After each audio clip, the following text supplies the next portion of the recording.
Mi nombre es Carlos Andrés Bonilla y voy a exponer la unidad 4, la redacción en metodología de la investigación 1. ¿Qué es la redacción? Es poner en orden las ideas, pensamientos, sensaciones o experiencias. Es mucho más fácil hablar que redactar, porque uno se sienta a redactar y la frase que uno quisiera decir tiene que colocarle signos de puntuación, tiene que colocarle signos de exclamación, tiene que hacerlo de una forma tal que el lector entienda exactamente lo que uno quiere decir. Uno cuando está hablando pues hace una pausa, no sé, tiene la capacidad de mover los brazos, mover las manos, señalar, pero cuando se está redactando no existe esa posibilidad, por lo cual es mucho más difícil realizar una reacción. Además, uno quiere decir muchas cosas a la vez cuando redacta y no se puede porque el texto se vuelve pesado y se vuelve cansón y pierde una lógica que debe tener cualquier texto que el lector quiera leer. La reacción debe tener en cuenta los siguientes elementos. El primero, la claridad, fácil de comprender. Yo cuando leía el Salmo 23 y me lo aprendí de pequeño, mi papá me lo hizo aprender, fue digamos el primer capítulo que me aprendí y me siempre tenía la curiosidad en ese tiempo, no soy muy viejo, pero tener Biblias de diferentes versiones o tener aplicaciones en los celulares era muy difícil. Primero los celulares no existían y tener acceso a Biblias de diferentes versiones pues era muy complicado. Entonces me acuerdo tanto que era aderezas mesa delante de mí en presencia de mis angustiadores. Mucho tiempo después me di cuenta o entendí qué quería decir eso. Pues fácil, eso era, me preparas un banquete en presencia de mis enemigos, me honras ungiendo mi cabeza con aceite, mi copa se desborda de bendiciones.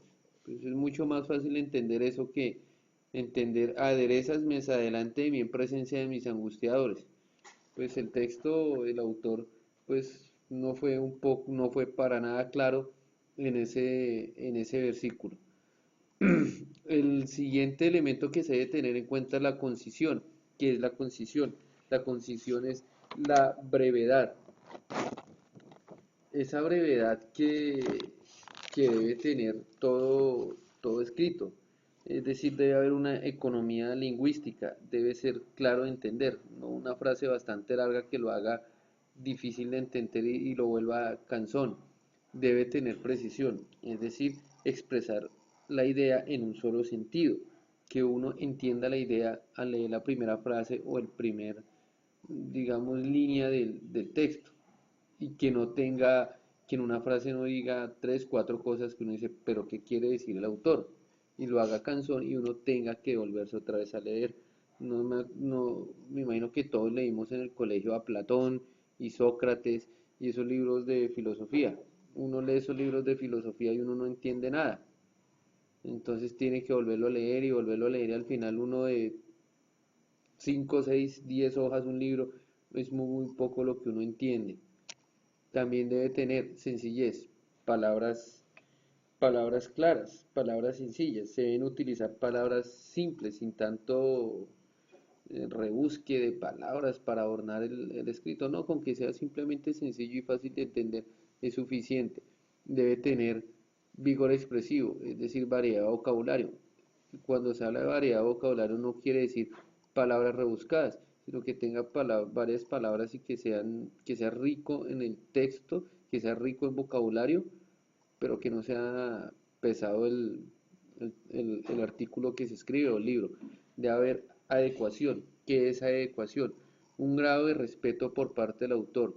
Este texto debe tener, o el escrito debe tener normas sociales, personales, lingüísticas, algo de decoro y de esencia.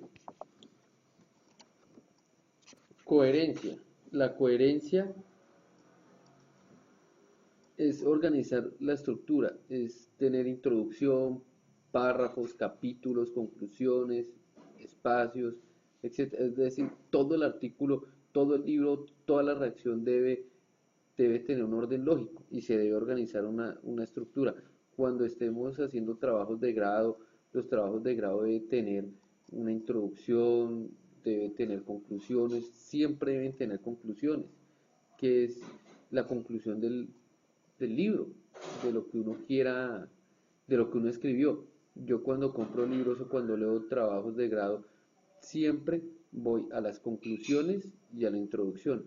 La introducción es lo que nos engancha al libro. Si la introducción es simple y no le llama a uno la atención, pues uno simplemente dice, no, pues yo para qué sigo leyendo para qué compro el libro o para qué lo sigo leyendo si no me llama la atención.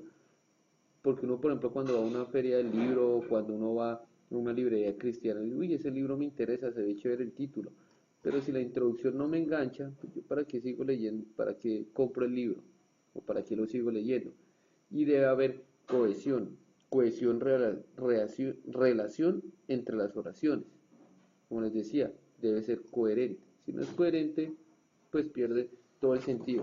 Pero la conclusión principal de este capítulo es que se debe tener en cuenta a qué tipo de público va dirigido el escrito, en qué momento se está redactando, el espacio. Me llama mucho la atención que la Biblia, a pesar de que fue escrito hace muchos siglos, sigue siendo actual. Es algo sobrenatural, es algo maravilloso, poderoso, que a pesar de que haya sido escrito hace muchos años, sigue siendo actual. Y es para todos los tipos para todo lugar geográfico, para todo tipo de lector, pues, desde el más preparado hasta la persona con menos conocimiento. Ese libro lo cautiva y está escrito de tal forma que lo introduce a uno en cada uno de los capítulos, lo introduce de tal forma que uno quiere saber en qué terminó o qué quiere decir el autor, en este caso el Espíritu Santo. Gracias y hasta una próxima oportunidad.